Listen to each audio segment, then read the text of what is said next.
الحمد لله رب العالمين، والصلاة والسلام على أشرف الأنبياء والمرسلين نبينا محمد وعلى آله وصحبه أجمعين. أما بعد، الله سبحانه وتعالى بتوفيق سرا سوالاتو أو د جواباتو دا مبارك نشست شروكو دا غينا مخكي وسو أهم تنبيهات. اولنی مسئله یا اولنی تنبیه چې هغې ته ما اشاره کړې مو په هغه بیان کې چې د عالم نه د سوال کولو ادب او هغه ده چې لازم نه ده چې ته به یو سوال وکړې او د هغې جواب تا ته په هغه ټیم میلاو شي. د جواب نه میلاوېدو ډېرې وجې کېدی شي، خو یو غټه وجه دا ده چې کېدی شي دغه کم عالم نه چې ته تپوس کې هغه مصروفه یې. زموږ دا عوام چې کم دي په دوی کې دا کار دی چې تپوس یې وکړو په ټیم بوله جواب ورکړې،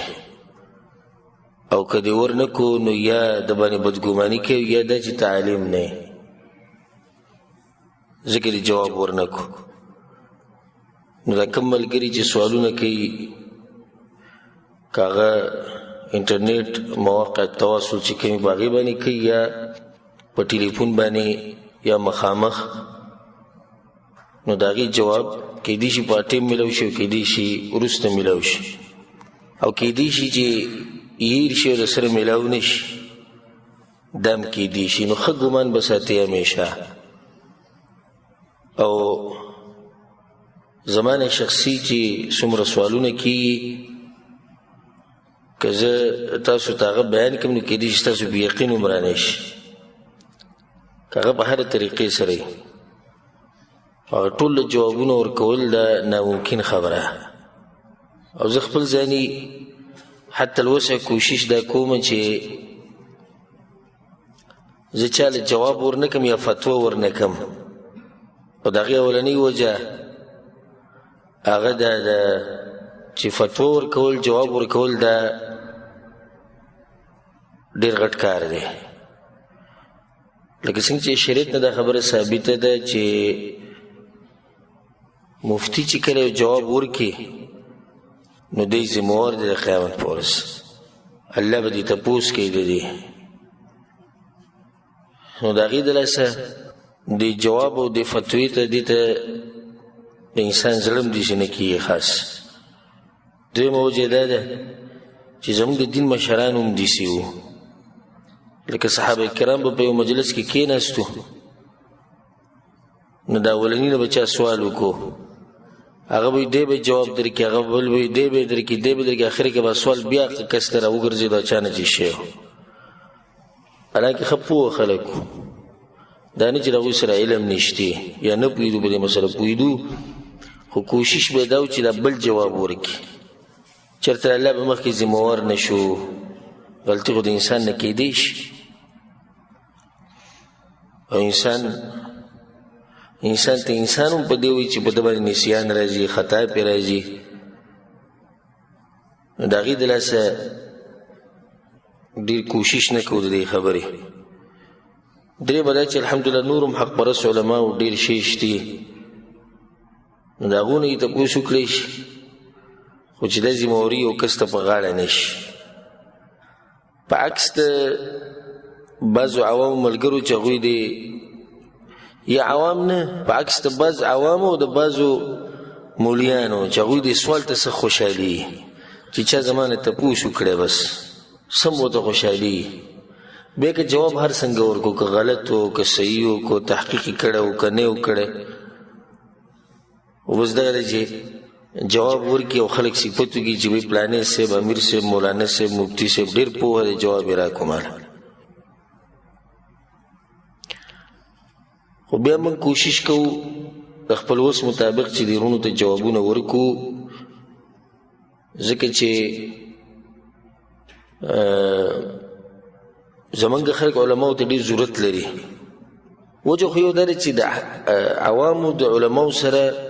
رابطه داسې په اسانۍ سره نه کېږي، ډېره کمه کېږي. نو هغو ته ډېرې مسلې راځي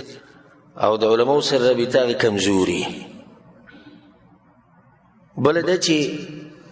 داسې ډېر علما او مفتیان زموږ په معاشره کې شتي چې هغه د خپلو خواهشاتو مطابق فتوې ورکوي. نو انسان مجبور شي چې دی لګیا د خواهشاتو مطابق لګیا فتوې ورکوي او قیل او قال کې پروت دی. راشي ته خلکو ته حق بیان کړه او حق خبره ورته وښایه. درېیمه وجه دا ده، زه په خپل ځاني دا غواړم چې زموږ په دې پښتنو کې خصوصا دا خبره عامه شي د علماو نه سوال کول. زموږ خلک سوالونه نه کوي، یا د دې د لاسه چې دا سوال کول باندې ورته ځان سپک ښکاري. ډېر ورته ځان په دې باندې سپک ښکاري، یعنې زه دومره غټه ږیره مې ده، دومره غټ مسواک په جیب کې ګرځوم، زه به اوس تپوس کوم څوک یم زه؟ او په تبلیغ کې 3 ورځې ګرځېدلی یم او د اردو کتاب را سره په کور کې پروت دی، هغه وایم نو زه به نن تپوس کوم. بله دا چې د بعضو مولیانو د عوام یرولي او د سوال ته نه پرېږدي، سوال به نه کوي د عالم نه، به چې څه وي به هغې عمل کوه، چې په کوم باندې پوه نه نو چې څنګه درته ښه ښکاري هغې شانې کوه، ته پوه شه او کار دې پوه شه. نو دا ښه طریقه ده چې کله عوام د عالم نه سوال کوي د تعلیم دپاره. دا مخکې موږ دا خبره بیانه کړې ده چې د سپکاوي او د ځان ښوو دپاره او د عالم د تنګولو لپاره نه، د علم زده کړې دپاره سوال کول دا یو ښه طریقه ده. بل اهمه تنبیه هغه دا ده چې موږ الحمدلله خپله غاړه ازادي کړې ده چې کله هم چاته حق ورسېدو او صحیح جواب میلاو شي زما په خوله باندې، دا به محض د الله سبحانه وتعالی توفیق او د هغه له طرف نه وي. او که چېرته ما غلطه خبره وکړه دا به زما له طرف نه وي. والله ورسوله منه بریئان، الله او د الله رسول به د هغې نه بري. او که چا ماته زما غلطي وښوه چې ستا په دې مسله کې دا غلطي ده، دې کې ته خطا شوی، نو زه ورله تندی ښکلومه او شکریه ادا کومه او بیا د خپلې غلطۍ اقرار به هم کومه او ښه به ملګرو ته او مسلمانانو ته ښه مخامخ وم چې زه په دې مسله کې خطا شوی وم. او الله سبحانه وتعالی دغه صفاتونه موږ لرې ساتي چې یو سړي ته دا خبره ګرانه شي چې زه خطا شوی. لکه ته څوک یې؟ غټ علما خطا شوي، ته نن ستا په خوله دا ټکی نه راځي چې زه خطا شوی، نو خطایي راتلی شي چې خطا راله او زما له طرف نه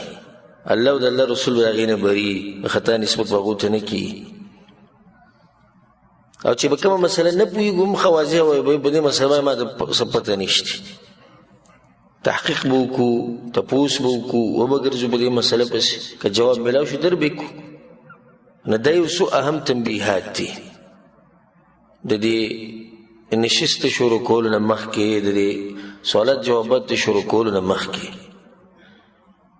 بله یو تنبیه هغه دا ده چې ټولو وروڼو او خویندو ته د هغه که په هره طریقه باندې سوال کوي او موږ ته رارسي چې سوال داسې سوال وي چې د هغې فایده یي دنیوي او که اخروي، هسې پالتو سوالونه کول نه وي پکار. لکه دا یو سړی چې د سوال وکړي سړي له پې خندا مري چې اوس ده ته څه ووایو. لکه یو سړي تپوس وکړو وي د هډوکې په ما نه تپوس کوي د هډوکې چې سړی په خوله باندې خوري دې څه حکم دی؟ نو چې په خوله یې نه خوري بله څه لار شتي؟ اوس زه د په دې سوال نه یم پوه چې د څه مطلب، خو دا سوال یې کړی چې ما هډوکې خوړو په خوله، نو چا راته ووایي چې نه، نو دا هډوکې خوراک په خوله باندې دې څه حکم دی؟ اوس دا څه سوال شو؟ لکه امام ابو حنیفه رحمه الله مبارک راځي چې هغه یو پیر خپلو شاګردانو ته درس کو او په دې خپو باندې دړو نه د خپې غځولې وي. هغه ډېر د اسلام او د دین به ډېر قدر کوو. دومره و چې انسان اگر که خپې هسې هم وغځي څه حرج پکې نشتي، خو دا یو ادب و چې دین به بیانو نو خپې به نه غځولې. او موږ نن سبا عالم به راته ناستي، استاد به ناستي، مشر به ناستي، د هغه د خولې ته هم د خپې غځولې. نو بیا یو کس را نه وتو د هغه د مجلس ته د علم د مجلس ته او سم پټکی واله او چوغه اچولې ده او سم داسې یو ځان یې سم ټیشته به چې بس دا یو غټ مفتي راکوي شو د اسمان نه. چې راننوتو مجلس ته امام صاحب ولي نو امام صاحب د خپې راټولې کړې وي که څه ډېر لکه کیدای شي عالمي کیدای شي بل څه الله ولې مقام ورکړی په دین کې د شکل نه سړی داسې ښکاري نو دغه تکلیف د لاسه هغه خپې راټولې کړې بیا چې کله مجلس ختم شو امام صاحب وي که څوک سوال کوي وي که نه هغه امام صاحب زه سوال کوم وي څه سوال دی وي د روژه ماتي وخت څه دی یعنې چې روژه به کله ماتې و دا معقول سوال دی چې د روژه نیو څه ټایم دی ماتولو څه ټایم دی نیو ټایم دی چې سهار راوخیږي او ماتېدو ټایم دی چې نور ډوب شي امام صاحب ورته چې کله نور ډوب شي بیا به روژه ماته وي که نور ډوب نه شي نه بیا امام صاحب فی وغځولي په موږ دی چې دومره تکلیف تېر کو دا غټ پټ کېدی چولی موږ دې په دغه کې واچولي چې بیا څوک کومه بلا ګورې راغله او ستا سوال دا دی که نور ډوب نه شو نو بیا نو سوال داسې مفید سوال کول پکاري او بل داسې واضح سوال پکاري چې دا مخامخ سړی بیا هم پوهېږي هسې سوال ګول مول کول او تاوال را تاوهل نه د دې نه ځان ساتل پکار دی الله سبحانه تعالی نه دا دعا غواړو او الله سبحانه تعالی دا سوال کوو چې الله سبحانه تعالی موږ له توفیق راکړي دین د زده کړي او په موږ کې د الله جذبه پیدا کړي چې موږ دین زده کړو او الله سبحانه تعالی ما له توفیق راکړي چې حق بیان کړم او الله سبحانه تعالی ما له توفیق راکړي چې قرآن او حدیث په رڼا کې مسلمانان پوه کړم اولنی سوال دا ورور کړی دی چې زمونږ په علاقه کې ډېر خلک سړي او ښځې هغوی قبرونو له ځي او هلته لمونځونه کوي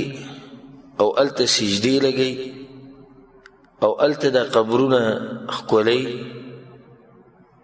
او بعض پکې د هغه مولیانو پیرانو خپې او لاسونه ښکلوي کومو ته چې هغوی اولیاء الله وي نو آیا په دین کې داسې څه شته د قرآن او حدیث په رڼا کې د هغې سره په دې سوال کې بل سوال کړی دی چې آیا رسول اسلام د خپل مور او د پلار د قبر زیارت کړی دی او که نه جواب دی دی وبالله توفیق چې مونځ کول په مقبره کې او د قبرونو په خوا کې او سجده لګول هلته او دعاګانې غوښته د قبر په خوا کې او قبرونه ښکلول دا یو ناروا کار دی او دا ذریعه ده د دې چې انسان شرک ته ورسوي لکه دې وخته پورې لا شرک نه دی شوی تا رسولی شي شرک ته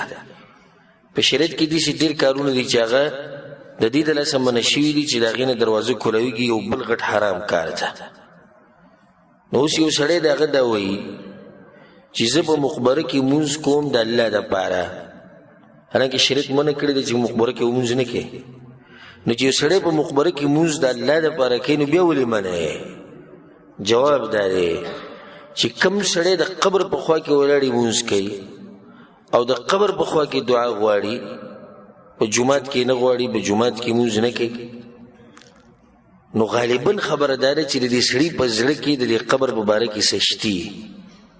هسې ده د جومات نه دی پرېښودی چې تله د قبر د پلاني صاحب د قبر په خوا کې دی ولاړی دعا غواړي صحیح د دعا د الله نه غواړي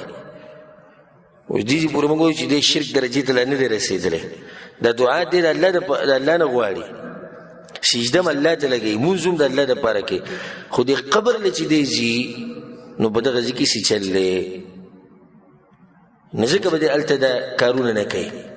او په رسول صم پسې چې یو صحابي راغی یا رسول الله زه د الله دپاره اوښانه لالومه په پلاني علاقه کې رسول صم ورته هلته د جاهلیت په وخت کې څه میله خو نه لګېده د دې مشرکانو څه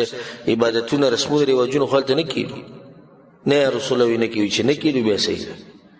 ګور اوس دې د الله دپاره د اوښانه لالئ خو رسول سلم منع کو که هلته چېرته داسې کار د مشرکانو کېږي نه ته به نه ځې او که نه کېږي بیا صحیح ده دا اولنۍ مسله شو ښه که دې دا مونځ والعیاذ بالله د دې قبر والا دپاره کوي او د سجده هغه ته لګوي او د هغه نه یې قبله جوړه کړي او د هغه نه دعاګانې غواړي نو بیا خو په دې کې شک نشته چې دا کفر او شرک دی او انسان د اسلام نه خارج کوي. او غالبا خلک چې د درګاهونو ته ځي او د دربارونو ته ځي او د قبرونو له ځي زموږ په دې ملکونو کې زموږ په دې علاقو کې هغوی هم د دې بابا نه غواړي،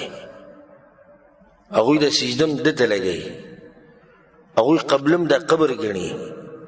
او موږ په خپلو سترګو باندې په مسجد نبوي کې لیدلي دي چې هغوی د رسول صلی قبر ته مخ کړی او قبلې ته اشاره کړي او دعاګانې غواړي او منځونه کوي. په منځونو ما لیدلي. نو اوس قبله ګوره کم طرف ته ولاړ کم طرف ته نه وي، زموږ د قبلې سره څه کار دی؟ زموږ کار خو د قبر سره دی. او د صوفیه او قبر پرست خلک د دوی ټول دین د قبر په خواوشا کې تاویږي راتاویږي بس. په صحیح بخاري صحیح مسلم کې د حدیث ته د عائشه رضی الله عنها وی چې رسول صلی الله خبره کړې ده فی مرضه الذي لم يقم منه، په هغه بیماری کې دا خبره کړې چې د هغې نه رسول صلی الله پاسېدلی نه و، یعنی دنیا نه تللی. لعن الله اليهود والنصارى اتخذوا قبور انبیائهم مساجد. الله لعنت دی په یهودو او په نصاراو باندې د پیغمبرانو د قبرونو نه جوماتونه جوړ کړي. نو د قبر نه جومات جوړول دا نه دی چې په قبر کې دننه جومات جوړ کړی، د قبر نه جومات جوړول دا دی چې د هغې په خواوشا کې منځونه کېږي او هلته میلې لګي او هلته دعاګانې غواړي. نو رسول صلی په دا خلکو باندې لعنت ویلی. عایشه رضی الله عنها وی لولا ذلك ابرز قبره غیر انه خشي ان يتخذ مسجدا. وی که دا یره نه وی کنه نو د رسول صلی الله علیه وسلم د قبر به هم نه ښکاره وی. خدای د دې داسې الله سبحانه وتعالی پټ وساتو چې د دین هم خلکو جومات جوړو. او که دا قبر کولاو وی او زمونږ دا خلک وی دا کم چې د قبرونو وبرونو سره محبت ډېر ساتي او دا صوفیه استاد څه خیال دی قبر سره څه چل کوو؟ نو دې دلاسه دا کار چې دا حرام دی. دغه شان شریعت د دین هم منع کړی دی چې قبر پخول، په قبر باندې لیکل کول، په هغې باندې آبادي جوړول، هغه ښایسته کول د دین شریعت منع کړی دی. نو قبرونه چې زما ټول ته نصیحت دی چې قبرونه هغه قبرونه جوړو چې هغه اسلامي او شرعي قبرونه یو لیش چې دا قبر د ځمکې نه اوچتي د دې لپاره چې صرف پته لګي چې دا قبر دی او خاورې په واچو له پاسې به کاڼي واچو چې دا قبر لږ مضبوط او خبره ختمه شو. مخې ته دا قبر دننه څنګه دی دا اهمه مسله ده او هغه ښایسته کېږي او بدیږي د دې انسان په عمل سره. نو که ته یو سړی روالې او په مدینه کې ښخ کې او په مکه کې ښخ کې او د ده عقیده خراب په یو د ده عمل نه هېڅ فایده ورله نه ورکوي. او چې عمل یې که نه او زناور یې وخوري او د زناورو د خېټې ته لاړ شي الله سبحانه وتعالی به یې جنت ته بوځي. نو دا اهمه مسله ده. د دې نه بعد بیا په دې سوال کې دا مسله ده چې هلته دوی لاسونه ښکلوي د دې مولیانو او پیرانو، د دې څه حکم دی؟ جواب ده چې دا کم چې موږ وینو نو هغوی صرف لاسونه نه ښکلوي بلکې سجدې ورته لګوي او ټیټېږي ورته. دا ټیټېده دا سجدې لګول دې کې هېڅ شک نشته چې دا حرام کار دی او سجده د عبادت لپاره لګول دا کفر دی، انسان د اسلام نه وباسي. او تاسو به ډېرې ډېرې نه سبا دا ویډیوګانې چلیږي دا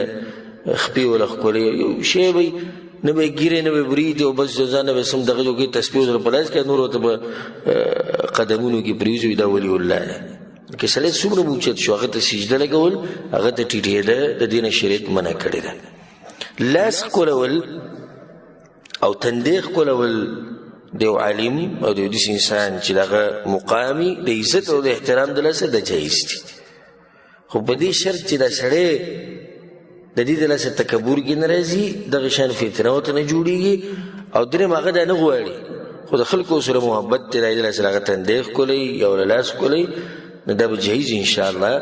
په هغې باندې هم دلایل شته په شریعت کې. دغه شان د مور پلار تندی ښکلول، د مور پلار سر ښکلول، د هغوی لاسونه ښکلول، د هغوی قدمونه ښکلول، خو په شرط دی چې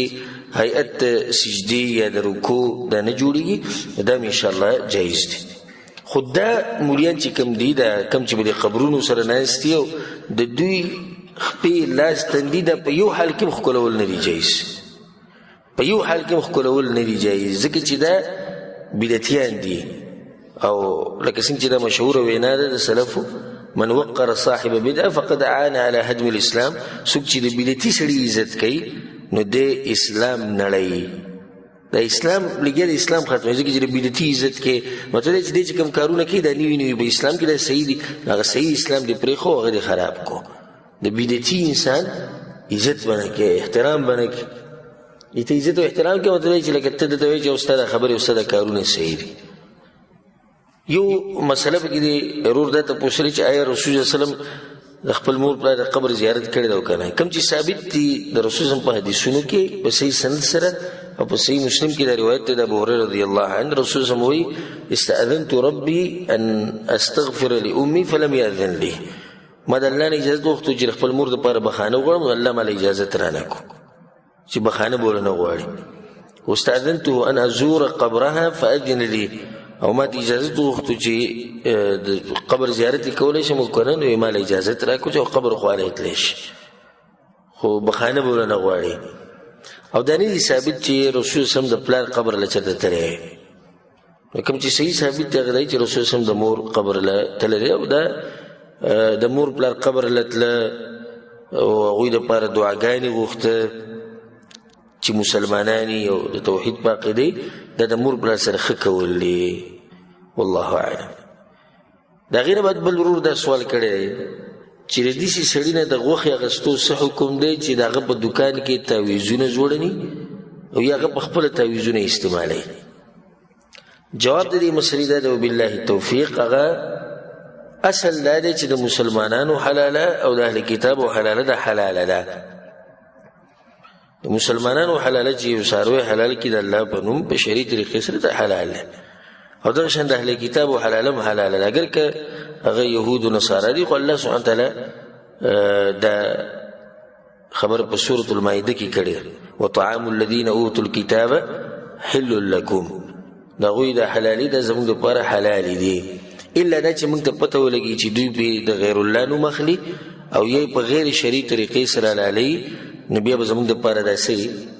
دا به حرامي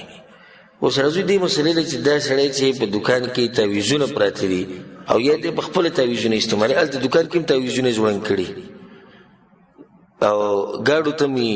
او سارو ته می او ماشومانانو ته می او خزو ته می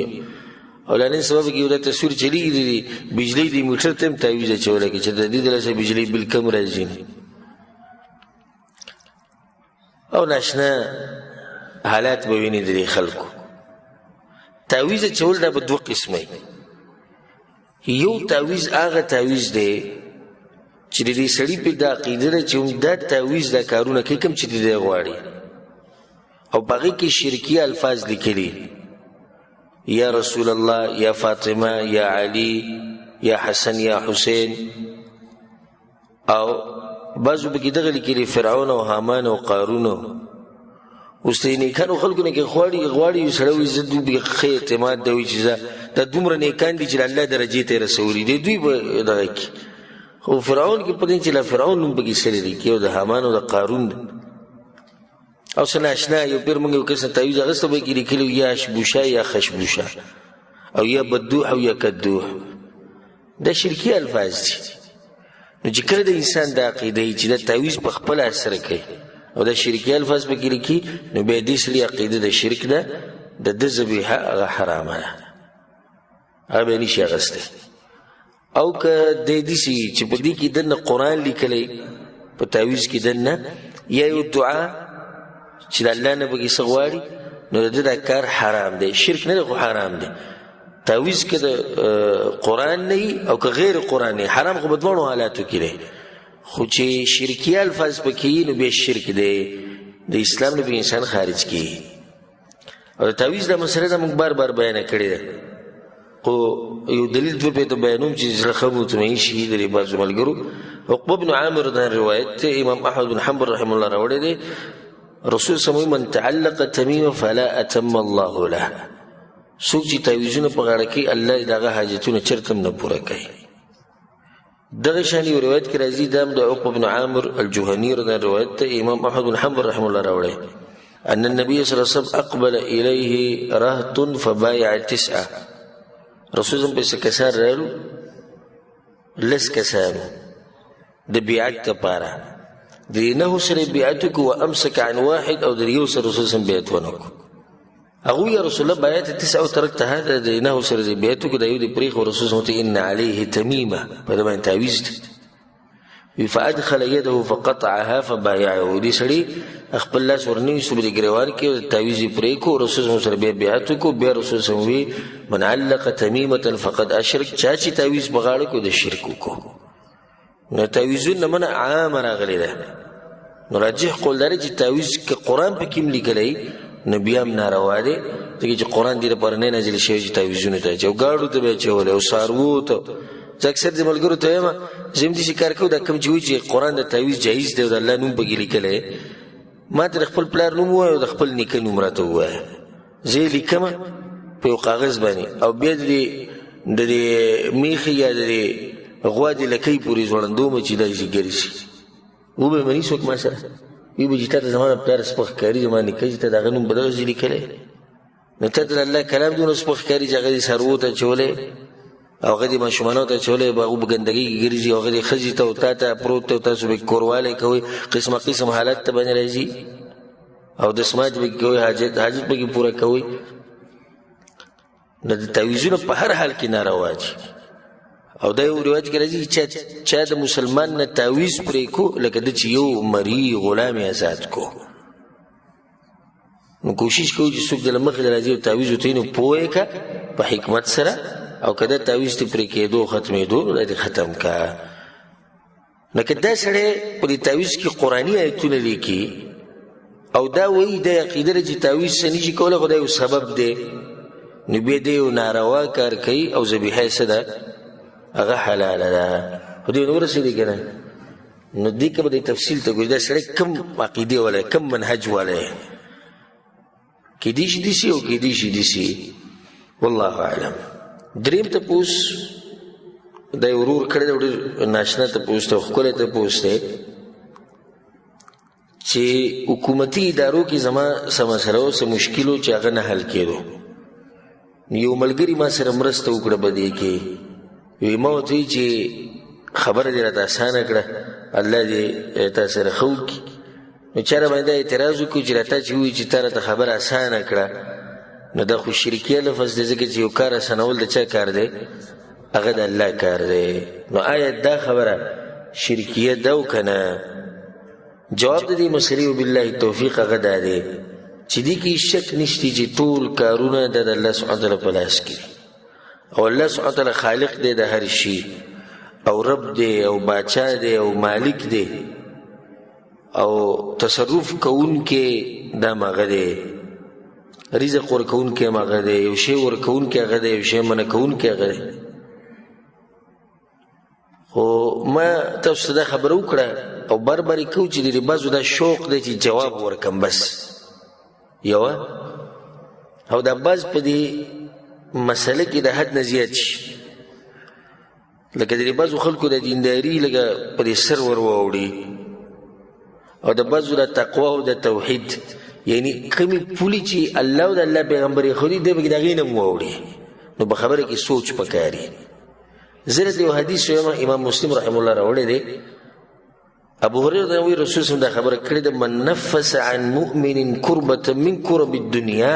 نفس الله عنه كربة من كرب يوم القيامه کچرته یو مسلمان د بل مسلمان نه سخت لري کړه الله به د آخرت په سخت کې سخت لري کی او د ذکر رسول الله وی کوي مسلمان سخت لري کړه او سخت لري کول د چا کار دی د الله کار دی نو به خدای شرکی الفاظ دي سخت لري کړه بيرسل ومن يسر على معسر يسر الله عليه في الدنيا والآخرة او چا چې سانتیا راوسته په یو سړي باندې قرض ده یو سړي سره حق دی او هغه حالات کمزوري دي تنگسیا پیدا او د په سانتیا راوسته الله به بده باندې سانتیا راوړي په دنیا او په آخرت کې او دې کوئی کچا سانتیا راوسته د الله کار دی بيبل حديث اور امام بخاري و مسلم رحم الله راوړی دی رسول الله صلی الله علیه وی رسول الله چې کله د معاذ او ابو موسی اشعری یمن ته لېګل ورته وی یسرا ولا تعسرا اسانتیا پیدا کوي او په مسلمانانو باندې سخت ما جوړوي په انسانانو سخت ما جوړوي اوس دې کې نسبت د اسانتیا او نسبت د مسلې د ختمولو د انسان ته وشو نو رسول صلی الله علیه وسلم موږ ته دې خبرې نه کوي چې هغه شرکی نو جواب دې مسلې دا لړن حاصل ده اصل مسله حل کوونکې او اصل اسانتیا راوستونکې هغه الله سبحانه وتعالی په دې کې شک نشته خدا انسان په کې یو سبب دی نو ته چې کله وایې چې پلانی زما دپاره دا کار آسان کو نو ته دا وایې چې الله په کې دا یو سبب وګرځو د ده په ذریعې سره الله دا کار آسان کو نو دا جایز دی په دې کې هېڅ حرج نشته او ډېر خیال ساتئ په جواب ورکولو کې هسې ګرم ګرم کېږي مو جاري مسلې جواب ورکوئ دا بعض کسان ته چې توحید درس وکړي بیا چې مخې له سره راځي فتوی پرې ورکوي بعض ته چې د شرک مسله بیان کړي چې بس ورځي پرې او که چا د څه مسله بیان کړي هره مسله کې سوچ او فکر او علماو ته رجوع کول یو کس موږ سره یو ورځ ناستو په مجلس کې راسره ناستو په کور کې نو ما یې دا ایسي بند نه کړم دا کمره یې یخه کړې یا هغه داسې قاري صاحب ورته کې قرآن ورته شریف یاد وایي چې تا چې دا خبره وکړې چې کمره د ایسي یخه کړې دا شرک نه یخول او ګرمول دا خو د الله کار دی نه ته څنګه وایې چې نو هغه ته ما وایي ته په دې مسله باندې پوه یې چې ته به څه باره کې تپوس کې لږ سوچ کوه لږ فکر کوه د یو مسلمان هم دا عقیده نه ده چې هغه دې دا وایي چې یعنی د پلاني شي یا د پلاني انسان دا کار وکړو بغیر د الله د طاقت نه بغیر د الله د توفیق نه بغیر د الله د تقدیر نه بغیر د الله د رضا نه دا چا عقیده شته نشته دا عقیده نو نسبت د شرک او د کفر دې کې لږ ګزاره کوئ او د علماو نه تپوس کوئ د علماو کار دی والله اعلم د هغې نه بد سوال یو زنانه کړی دی او هغه دا دی چې یو سړی د ښځې سره زنا وکړي والعیاذ بالله آیا دا سړی بیا څه وخت بعد د دې ښځې د مور یا د لور سره نکاح کولی شي او که نه جواب د دې مسلې دا دی وبالله توفیق اولني خبره دا ساتل پکار چې زنا یو غټ جرم دی او په کبیره ګناهونو کې الله سبحانه وتعالی دې موږ ساتي الله سبحانه وتعالی زموږ د معاشرې زموږ د قوم او د ټولو مسلمانانو د الله حفاظت وکړي او په دې باندې سخت وعید راغلی په قرآن کې الله سبحانه وتعالی د خپلو خاص بندگانو صفات ذکر کړي عباد الرحمن والذین لا يدعون مع الله إلها آخر هغوی شرک نه کوي ولا يقتلون النفس التي حرم الله إلا بالحق په ناحق باندې څوک وجني نه ولا يزنون او زنا نه کوي ومن يفعل ذلك يلقى أثاما يضاعف له العذاب يوم القيامة ويخلد فيه مهانا او چا چې دا کار وکړو زنا یې وکړه په دې ګناهونو کې واقع شو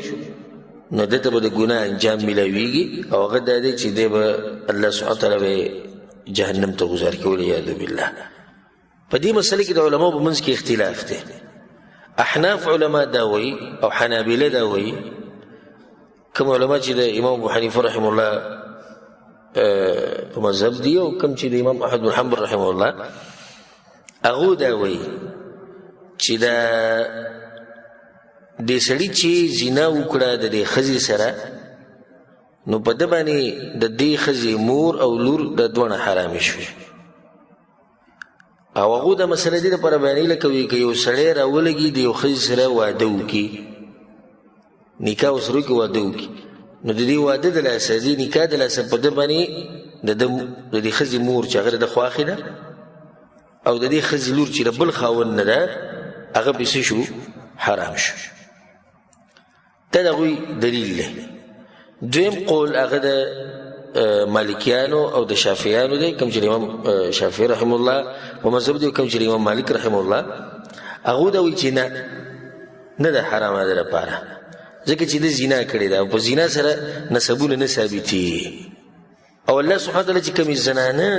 ذکر کړي چې دا په تاسو باندې حرامي دي نو هغه یا د نسب د لاسه حرامي دي یا د رضاعت د لاسه حرامي دي یا د پاک نکاح جایز نکاح د لاسه حرامي دي یو سړی د ښځې سره واده وکړي نکاح وکړي په شرعي طریقې سره او یو سړی د ښځې سره زنا کوي کوم ځای کې دا دواړه یو شان دي نو په دې سره حرمت نه ثابتېږي دې سړي چې زنا وکړه بیا څه وخت بعد توبه وویسته نه یې ویستې خو د دې ښځې مور یې وغوښته یا د دې لور یې وغوښته نو هغوی چې ډوله جایز دي او صحیح خبر هم د دوی ده ځکه شیخ ابن عثیمین رحمه الله دا مسله بیانوي په یو کتاب کې نو بیا وایي وهذا من غرائب العلم ان یجعل السفاح كالنکاح وی ناشنا علم دی او ناشنا مسله بیانه شوې ده چې نکاح او زنا دي یو شان شي ځکه شیخ رحمه الله بیا وایي وهو من اضعف الاقوال دا کمزور قول له انتهایی کم چې د حنابلو ده او کم چې د احنافو ده صحیح قول د مالکیانو ده او صحیح قول د شافعیانو ده چې د هغوی سره دلیل په دې باندې مضبوط دی او په دې کې رد دی په خلکو باندې کوم چې زموږ مبارک وي چې د امام احمد بن حنبل رحمه الله په مذهب دي او څوک د امام شافعي په مذهب دي الحمدلله موږ د محمد بن عبد الله صلی الله علیه وسلم په مذهب باندې او